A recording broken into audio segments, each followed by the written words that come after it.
नमस्कार साथियों, जैसा कि आप सभी जानते हैं, उत्तराखंड के अंदर नर्सेज के जो पद निकले हैं 1564 पद निकले हैं और 1400 के लगभग पद अभी निकलने बाकी हैं। 1564 पद जो निकले हैं वो स्वास्थ्य विभाग में निकले हैं और 1400 पद जो हैं वो मेडिकल कॉलेज के अभी निकलने बाकी हैं। और इन पदों पर अभी भर्ती प्रक्रिया शुरू ही हुई है कि उत्तराखंड के बेरोज़गार नर्सेज के लिए कहीं ना कहीं मुश्किलें फिर खड़ी हो चुकी हैं। लगातार उत्तराखंड के बेरोज़गार नर्सेज मुश्किलों के दौर से गुजर रहे हैं और आए दिन एक नई मुसीबत उनके लिए खड़ी होती जा रही है। जैसा कि आप सभी जानते हैं, उत्तराखंड के अंदर जो नर्सेज के 1564 पदों पर भर्ती प्रक्रिया आजकल चल रही है, उस पर बाहरी राज्यों के उम्मीदवारों ने आवेदन करने शुरू कर दिए हैं, जो कि उत्तराखंड के समस्त बेरोज़गार नर्सेज के लिए एक बहुत बड़ा सिरदर्द बनते जा रहे हैं। मैं उत्तराखंड के समस्त बेरोज़गार नर्सेज से एक ही निवेदन करना चाहता हूँ, सभी लोग एक होकर इनका विरोध कीजिए। जब तक हम इनका विरोध नहीं करेंगे तब तक ये हमारे लिए बहुत बड़ी चुनौती बने रहेंगे और कहीं ना कहीं ये हमारे लिए सिर्फ चुनौती नहीं बन रहे हैं, कहीं ना कहीं ये क्या कर रहे हैं, हमारे भविष्य को ख़त्म कर रहे हैं। हमको समझना होगा कि अगर आज हमने इनका विरोध नहीं किया तो हमारा भविष्य पूरी तरह से ख़त्म हो जाएगा। मैं उत्तराखंड के समस्त बेरोज़गार नर्सेज से एक ही निवेदन करना चाहता हूं, सभी लोग एक होकर इनका विरोध कीजिए। जैसा आप सभी लोग जानते हैं कि उत्तराखंड के अंदर पहले से ही इतनी बेरोज़गारी है और ऊपर से बाहरी राज्यों के लोग आकर अगर कुछ कहीं पर विज्ञप्ति निकल रही है, 12 साल बाद यहाँ विज्ञप्ति निकली है और 12 साल बाद जब ये विज्ञप्ति निकली है तो इसमें बाहरी राज्यों के लोग आवेदन कर रहे हैं, तो उत्तराखंड का युवा कहा जाएगा। इसके लिए हमें शासन स्तर पर अपनी बात रखनी चाहिए और शासन स्तर से ही इनको बाहर किया जा सकता है। माननीय उच्च न्यायालय की शरण में जाकर कुछ नहीं होगा, क्योंकि माननीय उच्च न्यायालय तो पहले ही इनकी फेवर में डिसीजन दे चुका है। हमें सिर्फ और सिर्फ शासन स्तर से ही न्याय मिल सकता है और मुझे पूरा भरोसा है माननीय स्वास्थ्य मंत्री डॉक्टर धन सिंह रावत जी पर और मुख्यमंत्री जी पर कि वो इसमें उत्तराखंड के बेरोज़गार नर्सेज का पूरा साथ देंगे, उत्तराखंड के बेरोज़गार को पूरा साथ देंगे और ऐसे आवेदन जो कि बाहरी राज्यों में रहने वाले लोगों ने किए हैं, उनके आवेदनों को निरस्त करवाएंगे। इसके लिए मैं उत्तराखंड के समस्त बेरोज़गार नर्सेज से ही अपील करता हूं कि सभी लोग 10 फरवरी 2023 को स्वास्थ्य मंत्री जी का आवास घेराव हम लोग कर रहे हैं। एलिंग वेलफेयर नर्सेज फाउंडेशन के बैनर तले ये आवास घेराव हो रहा है और उस दिन सभी लोग वहाँ पहुँचे। हमारे लिए एक अच्छी खबर ये है कि उत्तराखंड लोक सेवा आयोग ने अभी बाहरी राज्यों की महिलाओं के रिजल्ट को निरस्त कर दिया है। तो कहीं ना कहीं ये हमारे लिए एक प्लस पॉइंट है, कहीं ना कहीं ये हमारे फेवर में एक ऐसा डिसीजन है जिसके आधार पर हम थोड़ी बहुत लड़ाई लड़ सकते हैं। ज़्यादा नहीं लड़ सकते हैं क्योंकि सिर्फ महिलाओं के आवेदन निरस्त किए हैं, पुरुषों के नहीं। लेकिन फिर भी कहीं ना कहीं हमें क्या है, इससे थोड़ा बहुत बेनिफिट मिल सकता है।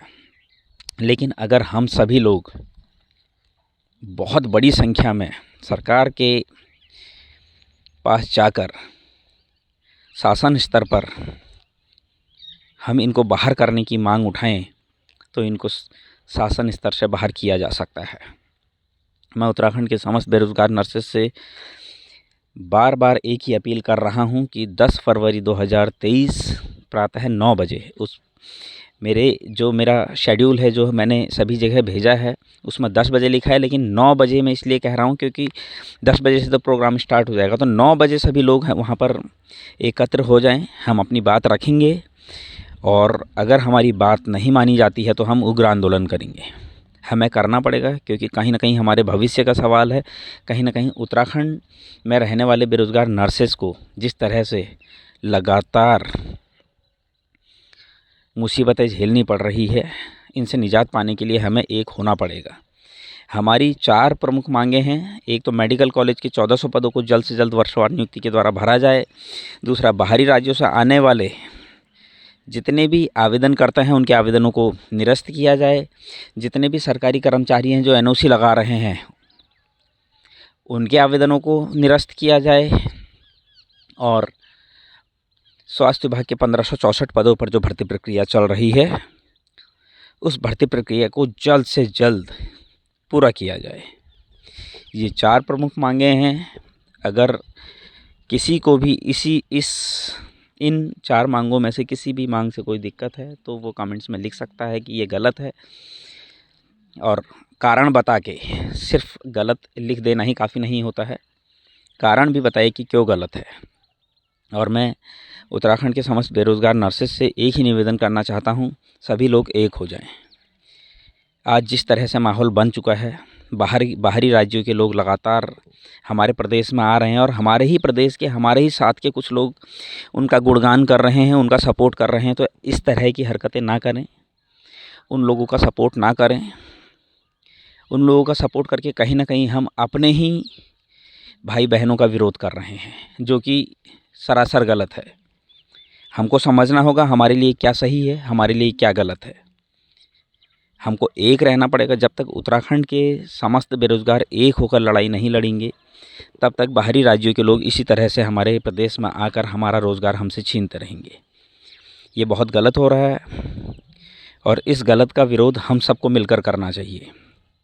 इसमें ये नहीं सोचना चाहिए उसका अलग संगठन है, मेरा अलग संगठन है। इस तरह की मानसिकता को दरकिनार करते हुए, एक साइड में रखते हुए एक होकर लड़ाई लड़नी चाहिए, क्योंकि ये हमारे अधिकारों की लड़ाई है, ये हमारे हितों की लड़ाई है। कहीं ना कहीं ये हमारे उत्तराखंड के समस्त बेरोज़गार नर्सेस की लड़ाई है। मैं उत्तराखंड के समस्त बेरोज़गार नर्सेस से एक ही उम्मीद करूँगा कि 10 फरवरी 2023 प्रातः 9 बजे बहुत बड़ी संख्या में आप सब लोग वहाँ पहुँचेंगे। और मैं सभी से एक ही निवेदन करना चाहता हूँ कि प्लीज़ किसी तरह का कोई एक्सक्यूज़ ना दें। एक्सक्यूज़ देते देते आप लोगों ने इतने साल निकाल दिए, अभी भी एक्सक्यूज़ दोगे तो भविष्य ख़त्म हो जाएगा। तो साथियों, मिलते हैं 10 फरवरी 2023 प्रातः 9 बजे। धन्यवाद।